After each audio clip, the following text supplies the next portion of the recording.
तुम्हारा एक ही सवाल रहता है कि परमात्मा हमें मिलता नहीं, परमात्मा हमारी प्रार्थना सुनता नहीं। तो एक बात ध्यान दे दूं मैं आपको, हाथी को देखा है कि आपने नहाते, मस्त नहाता है, आधा एक घंटा तालाब में, निकलता है बाहर, फिर धूल में सूंड से मट्टी उठा लेता है और फिर अपने आंग पे पूरा डाल देता है।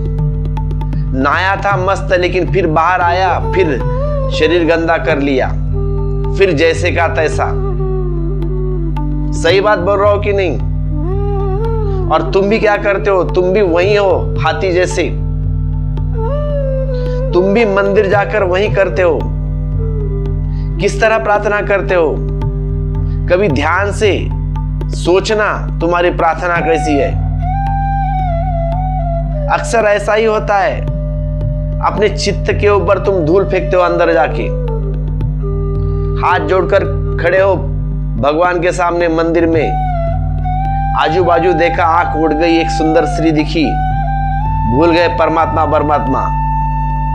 प्रार्थना तो बात ही छोड़ दो, परमात्मा को ही भूल गए। अब वह स्त्री याद रही है बस।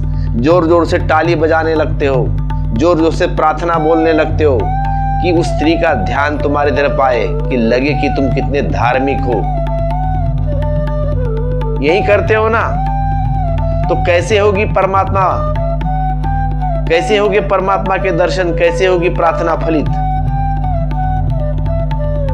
इम्पॉसिबल बात है। अब तुम प्रार्थना भी करते हो, हिलते डुलते भी हो उस स्त्री को प्रभावित करने के लिए, कि ये स्त्री को कम से कम ख्याल आ जाए कि मैं कितना धार्मिक हूं, मैं कितना सत्पुरुष हूं, मैं कितना संत हूं। कीचड़ आपने वहीं डाल दिया।